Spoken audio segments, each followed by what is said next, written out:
ایک شرابی نوجوان تھا، گنہگار تھا، بدکار تھا، سیاکار تھا، اتنا تھا کہ اس نے ساری زندگی اپنے کریم رب کی ذات کو ایک سجدہ بھی نہیں کیا تھا۔ جب موت کا وقت قریب آیا تو اس نے اپنا سر اپنی ماں کی گود میں رکھا، اپنا سر ماں کی گود میں رکھ کر کہنے لگا، ماں ساری زندگی میں نے گناہوں میں گزاری ہے، ساری زندگی میں نے شراب پیتے ہوئے گزاری ہے، ساری زندگی میں نے اللہ کی نافرمانی کرنے میں گزاری ہے، ساری زندگی میری برباد ہو گئی ہے نادانی کی وجہ سے۔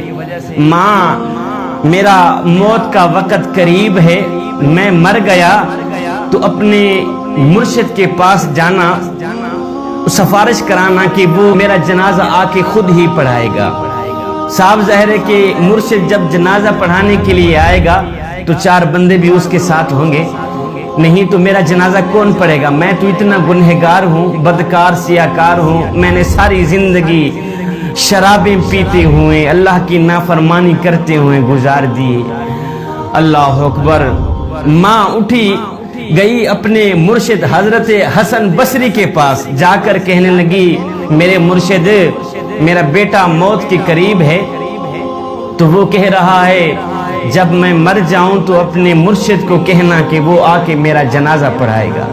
حضرت حسن بصری کہنے لگے، مائی وہ مر گیا تو میں اس کا جنازہ نہیں پڑھاؤں گا، اس نے ساری زندگی شرابیں پیتے ہوئے گزاری ہیں، ساری زندگی وہ مسجد کے قریب بھی نہیں گیا، ساری زندگی اس نے اپنے کریم رب کی ذات کو ایک سجدہ کرنا بھی گوارا نہیں کیا، میں اس کا جنازہ کیسے پڑھا سکتا ہوں؟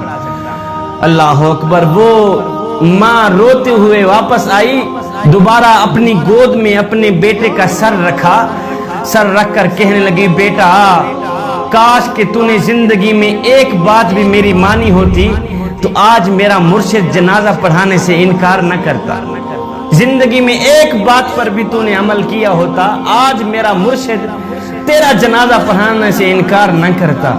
میرا مرشد کہتا ہے کہ اس نے ساری زندگی اللہ کی نافرمانی میں گزاری ہے، شرابیں پیتے ہوئے گزاری ہے، میں اس کا جنازہ نہیں پڑھاتا۔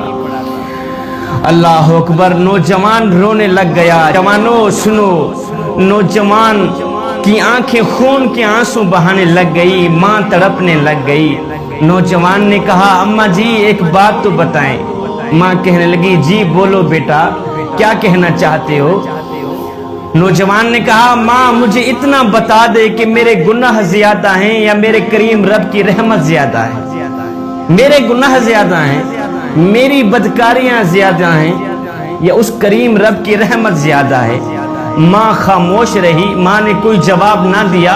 اس کے بعد بیٹا رو کر کہنے لگا، ماں مجھے ایک بات تو بتا دے، اگر ایک لمحے کے لیے تجھے میرا کریم رب مہلت دے دے، تجھے میرا اللہ مہلت دے دے، اے گنہگار کی ماں، اگر تو چاہے تو اس گنہگار بیٹے کو جنت میں بھیج دے، اگر تو چاہے تو اس کو جہنم میں بھیج دے، اگر ایک لمحے کے لیے میرا اللہ تجھے مہلت دے بھی دے تو مجھے کہاں ڈالے گی؟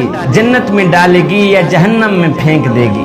ماں فوراً بولی، نہیں بیٹے، اگر مجھے ایک لمحے کے لیے بھی میرا اللہ مہلت دے دے تو میں تجھے جنت کا دروازہ کھول کے اندر ڈال دوں گی، جنت میں ہی بھیج دوں گی، فوراً بھیج دوں گی۔ نوجوان تڑپ کر کہنے لگا، اماں جی جو خدا 70 ماؤں سے بھی زیادہ محبت کرنے والا ہے وہ مجھے جہنم میں کیسے ڈال سکتا ہے؟ تو ایک ماں جتنا پیار کرتی ہے، وہ میرا کریم رب 70 ماؤں سے بھی زیادہ محبت کرتا ہے مجھ سے، وہ مجھے جہنم میں کیسے ڈالے گا؟ یہ کہتے ہوئے خشیت الہی میں آ کر آنکھوں سے آنسو بہاتے ہوئے، آنکھوں سے نیر بہاتے ہوئے نوجوان کی روح پرواز کر گئی۔ ادھر ماں رو رہی تھی، دوسرا کوئی رونے والا نہیں تھا بیٹے کو، ادھر کسی نے دروازے پہ آ کے دستک دی۔ ماں نے جب دروازہ کھولا تو سامنے مرشد کریم نظر آئے، حضرت حسن بصری نظر آئے۔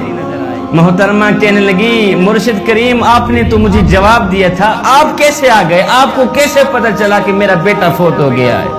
مرشد کریم کہنے لگے، محترمہ جی جب تو میرے پاس آئی تھی اس وقت میں سونے لگا تھا، میری آنکھ لگی، خواب میں کسی کہنے والے نے کہا، او میاں تو سویا ہوا ہے اور میرے یار کا جنازہ کون پڑھائے گا؟ حسن بصری تو یہاں پہ سویا ہوا ہے، ادھر میرا یار مرا ہوا ہے، میرا دوست مرا ہوا ہے، جا میرے دوست کا جنازہ پڑھا کیا ہے۔ ادھر ندامت کے دو آنسو بہے تھے، ادھر ندامت اور شرمندگی خشیت الہی میں آ کر آنکھوں سے دو آنسو بہے تھے، ادھر بخشش کا فیصلہ ہو گیا تھا، ادھر مغفرت کا فیصلہ ہو گیا تھا۔ ایک آنسو کی مار تھی، سارے کے سارے گناہ معاف کر دیے گئے۔ نوجوانو، کریم رب کی چوکھٹ پہ آ گیا کرو، اپنا سر جھکا دیا کرو، خشیت الہی میں آ کر ایک آنسو میں بہا دیا کرو۔